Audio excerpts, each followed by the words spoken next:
welcome to another episode of ManClub. Today we're going to do some work on my wife's 2007 Element. We're going to install some fog lights because she's out of town on business and I'll have uninterrupted access to the vehicle. And it'll be a nice surprise for her when she gets home from her trip to Chicago. So what we got today is the OEM kit, and we're going to just follow the OEM instructions and get it all tied in there and put some fog lights on the Element. I'm really kind of surprised that it didn't come with them stock. It is an EX line, but apparently this was an accessory for Element, so we're going to accessorize our 2007 Element. Without further ado, let's get going. Alright, tool list for removing the bumper and installing the fog lights. Not too bad. We wound up using a small ratchet and a 10 and an 8 deep well and a little extension. We used a combination of these pliers and flat tip to get those body clips out, and there's also a use for the Phillips head. As always, safety gear. We want the eye protection, especially when you're underneath the bumper. There's a bunch of dirt and stuff in there, and gloves. And I did buy a dozen of the replacement clips because I wound up breaking a whole bunch of them. And then moving on to modification of the bumper, I used a drywall saw and a finer tooth like trigger saw that's for it's like a hacksaw, and some 100 grit sandpaper. I used a red marker to mark where I needed to cut. You got a push pin, a 1/8 or 3 millimeter drill, and a 20 millimeter hole saw. I used a couple of files to get rid of the plastic burrs. Wire cutters for the zip ties, flashlight helps, and optional, I chose to change my bulbs out from just the stock white to these Nokia 7615, which is the 2500 Kelvin 55 watt yellow, hyper yellow bulbs. These are not the ones that are going to burn your, these are stage 1, so, and they're H3 size. So that's all we're going to need for the first half of this, which is just removal of the bumper, modification of the bumper, installation of the fog lights, and then reinstallation of the bumper. Another very important piece that I failed to mention on both is the part of the tool list are some moving blankets or some kind of padding, because when you set your bumper down, you want to set it on something soft, but also when you're in there monkeying with the underside of your steering wheel, feels a lot better on the knees if you're laying on something and not just on concrete. So don't forget the moving pads or plenty of towels or something. Basically, to install the fog lights on the bumper, we're going to have to remove the bumper, and we're going to start off by taking off this plastic radiator cover here, which is 1, 2, 3, 4, 5 push clips. There is a special tool for these, getting these off, but I haven't bought one, and I've just been using a flat tip screwdriver and just kind of work it in there nice and gentle and work it around, and eventually it'll release and come out. Next, we'll grab a 10 mil and we'll disconnect the negative battery. Probably should have done that first, but I don't think there's any harm in doing it right now. Next, we're going to remove the front bumper. We're going to start with the 3 on each side on the top, and then we'll go underneath and hit the other ones. According to the manual, there was supposed to be a 7th here, but she's had some body work done on this thing, and apparently they forgot to put this one back, so there should be 3 on each side and 1 in the middle. Next, we'll go underneath, and there's 6 clips underneath. This is the front bumper, and it juts out, and just underneath that there's one here, and then you're going to have another one back here. That's 2.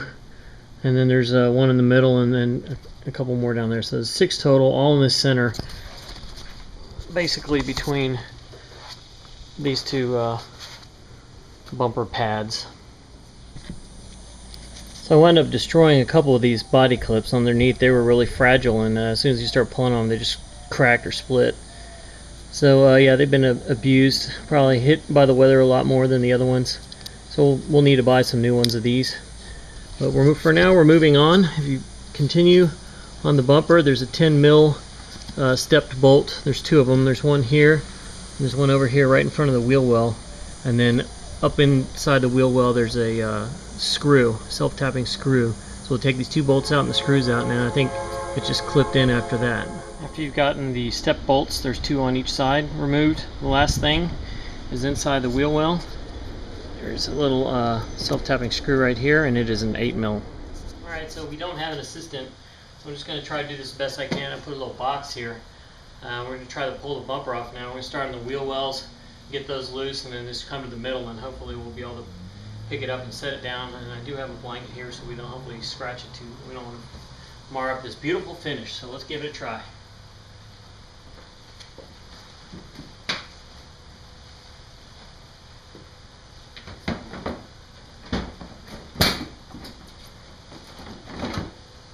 That one just kind of slides out. There's no clips there.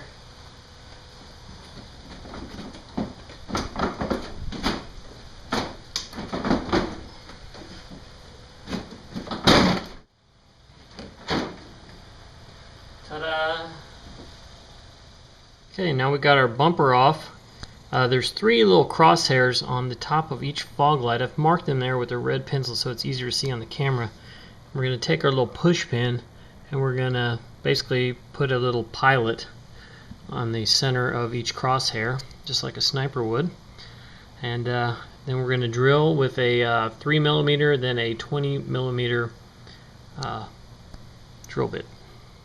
So we don't have a metric drill set here because I live in America. We do things by the inch way.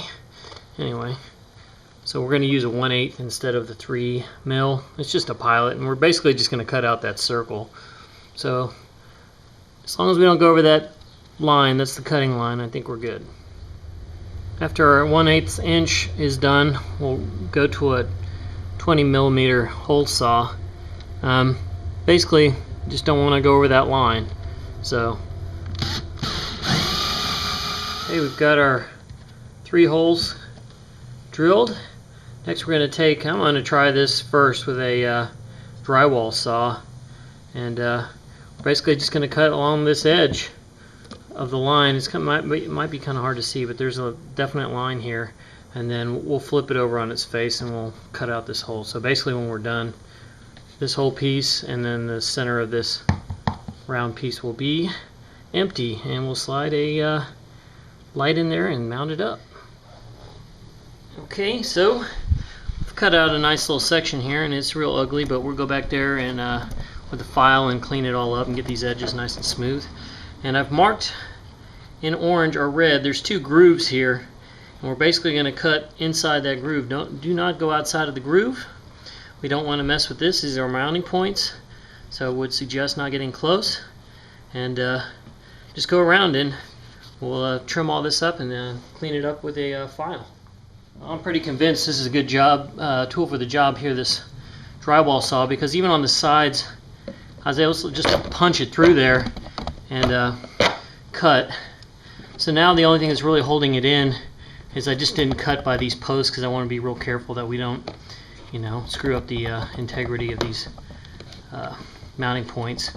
So we'll just go in and do the rest by hand. Probably use a razor blade or something just not so crude, because this can get dangerous.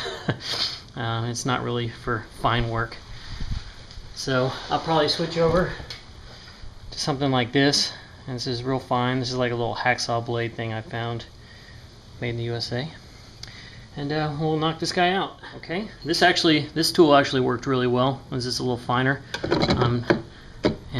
Now we'll just go around and clean this up with a file, and just make sure you take care to not go over that line or that edge, and we'll be good. And we'll just do the same thing on the other side. Alright, so we've got both our holes cut. We've cleaned them up.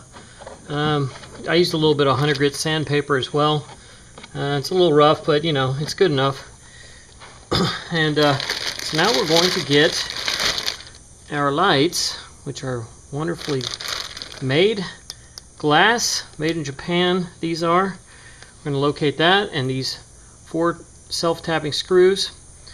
And we're just basically going to put this in. They're going to line up on these 4, and we'll screw it in, but we're going to do it by hand. What I'm going to do before I put this in now is I'm going to change the bulbs on mine. I like the look of the 2500 Kelvin yellow fog lights, and I really do believe that those help in times of driving through fog a little better than just the regular clear bulb. So I'm going to pop these covers off here and change the bulb real quick. So the hole is a little big on the car, on the bumper we cut out, and that's so you can access this, but I'm going to go ahead and do it now because it's even easier access. So as you can see, I'm loosening the shorter, not the adjustment, but the shorter piece, and that just lifts off and comes apart like that. And then there's 1, 2, 3, 4, 5 screws we're going to take out and pull the cover apart, and we'll replace the bulb. After you remove the 5 screws, you just pull it. It's got a little seal on it, so don't lose that, and make sure that stays in the groove there. And if you don't care about this part, then you can fast forward. But basically we're just going to pull out this connection, get that loose, and then there's a little lever here you push down and pull the bulb out, and then this part just pulls out. I don't want to mess the bulb up. Yeah, man, they really got it in there. It's just got a little connection like that, and be extra careful not to touch the glass with your greasy little fingers. Here's our new bulb. Again, don't touch the glass. There's a rounder cut out on the top, and then the square one on the bottom, and you just stick that in and line it up on those two. Make sure you don't pinch the wire, and stick your lever down, and they just had it kind of routed around, so we just reconnect it and route it back, screw it all back in, and we'll pop these in. We've put it all back together. It's basically, I'm going to slide this thing in here, and I'm just going to put them in finger tight, get them all lined up, and then we're just going to screw it in by hand with a screwdriver. We're not going to use any power tools on this guy. We're just going to get them kind of started here, get it all lined up, and then tighten it down and repeat on the other side just like this. Okay, so we have got our lights mounted.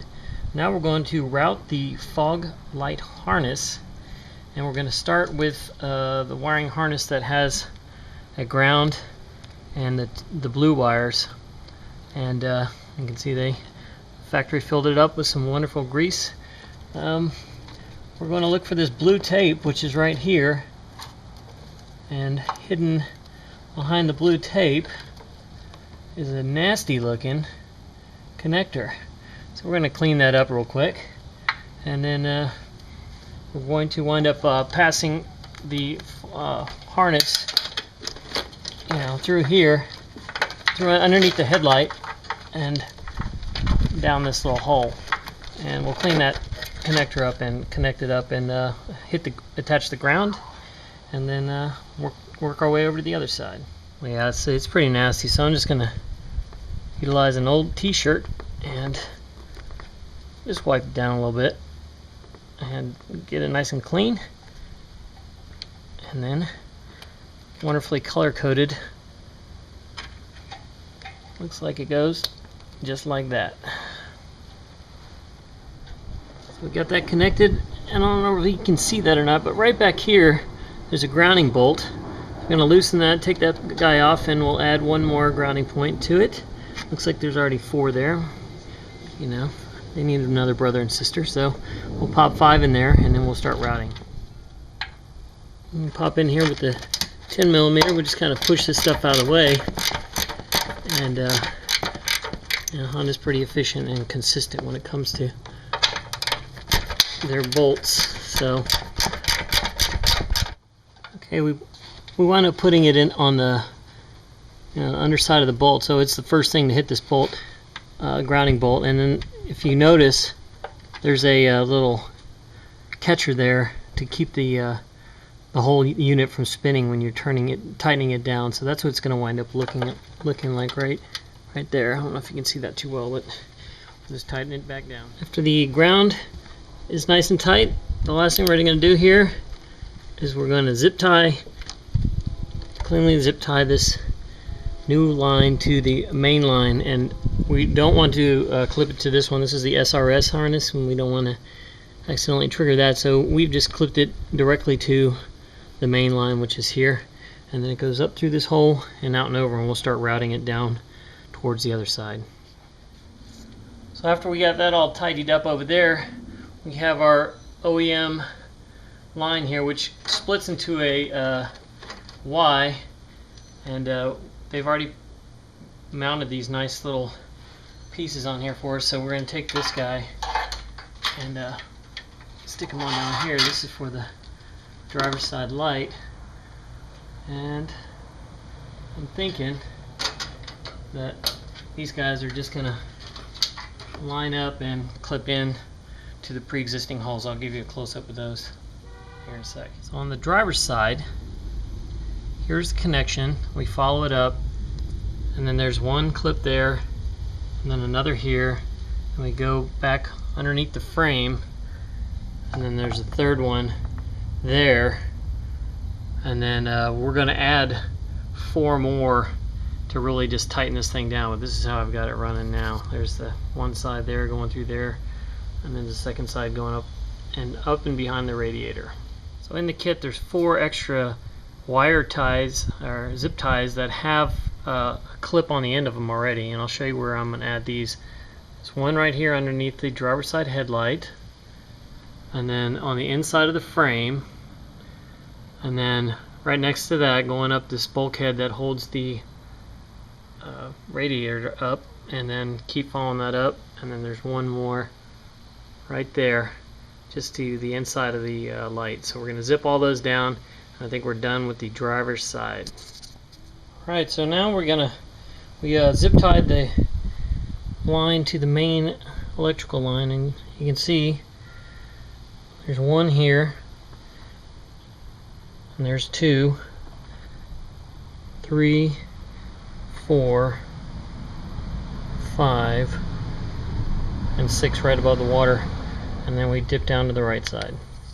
Okay, so on the passenger side, we're routing back behind the headlight. It's coming through right there, and we've got a clip on the wire harness here, a second one here behind the AC lines, a third one here, and then underneath we put a wire tie here. We don't have an engine block heater because I live in Texas, and the atmosphere is an engine block heater all the time. We added one more right up here at the top. I think that should hold it pretty good.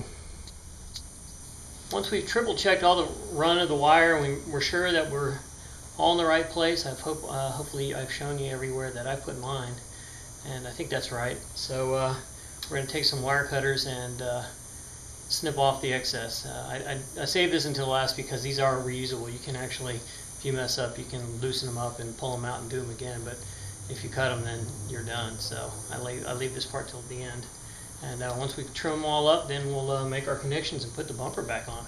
All we got left now is cruise over here and make these connections on both sides, and we'll put the bumper back on.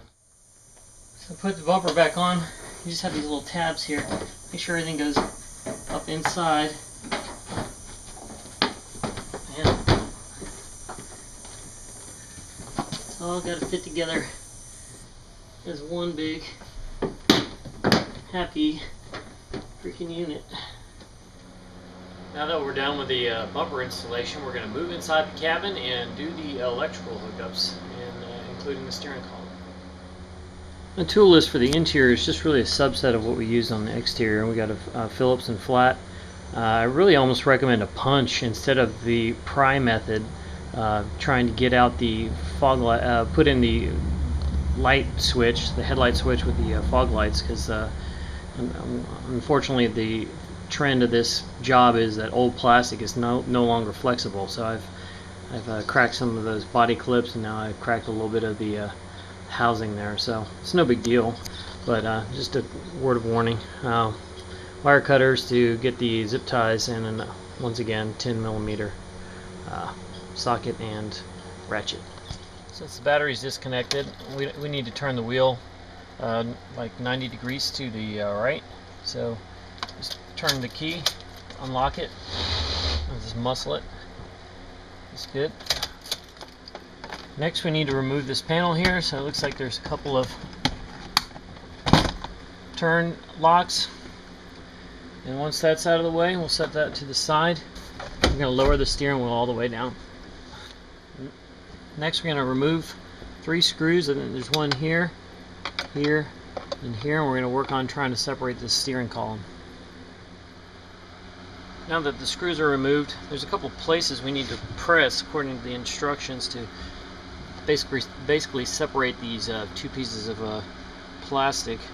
One of them looks like it's about right there. That sounds good. That kind of popped up.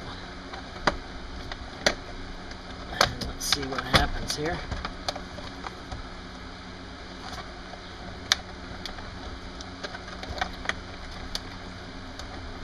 It's kind of wanting to come apart. It seems like something is holding it in the back.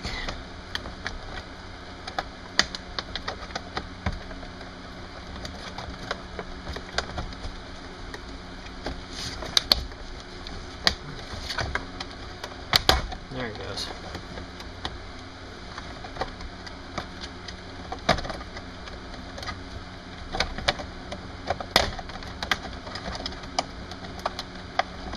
The back clips are the tough ones, it seems.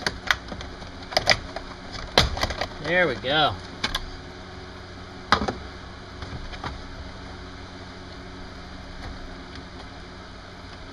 And it's just kind of hung up on the steering lever.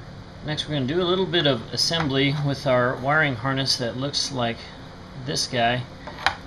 So if we hold it here with the white connection on the left, you can see this bracket is going to slide up in there like that, and then where these wires are, we're going to take our relay and smash it in.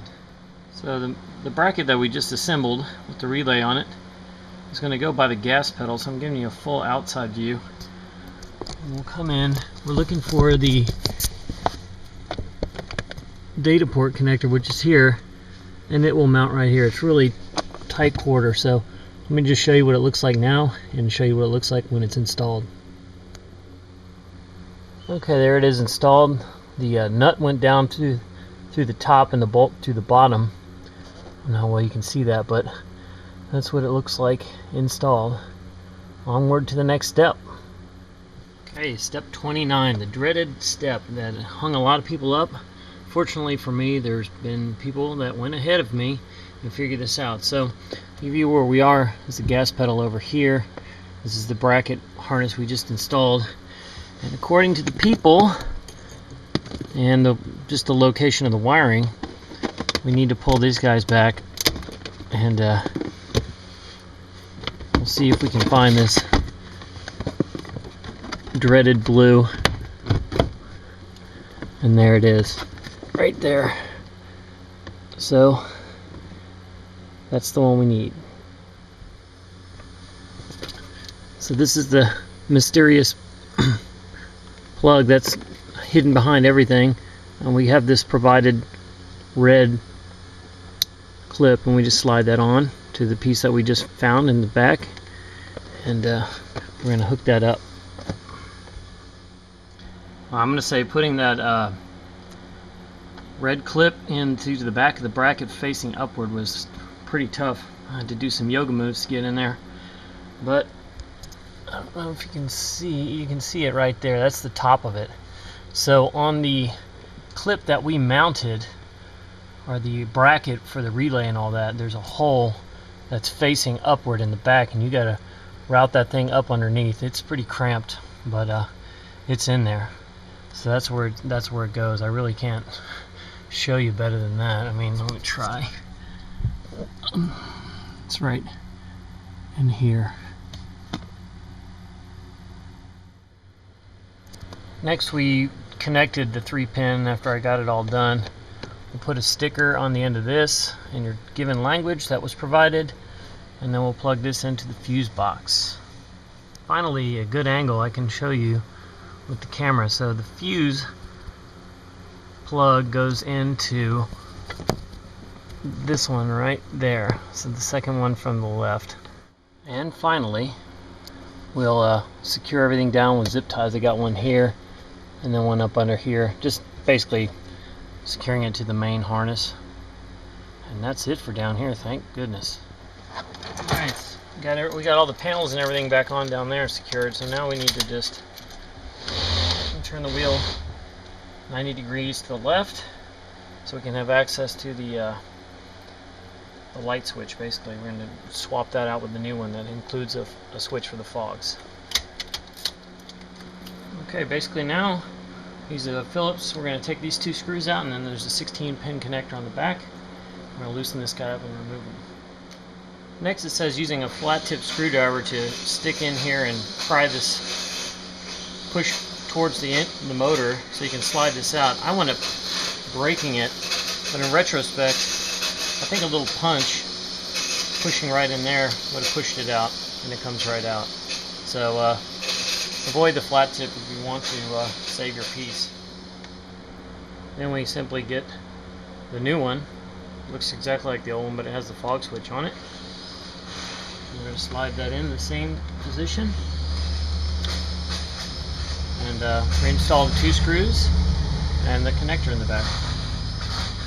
And with that, unfortunately I mangled my little piece here a little bit, but you won't see it because it's going to be covered up by the cover. I would just go ahead and connect the negative, and we'll try everything, and then we'll just put it all back together. I always get a little bit of flack from never showing the finished product, so here it is.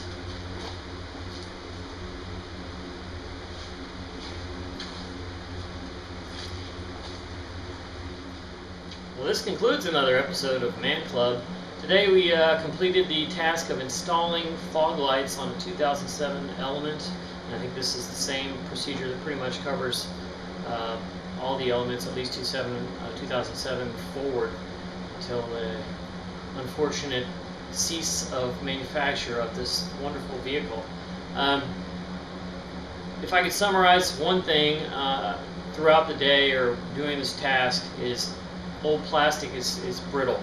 So take your time. You're going to probably need some body clips for sure.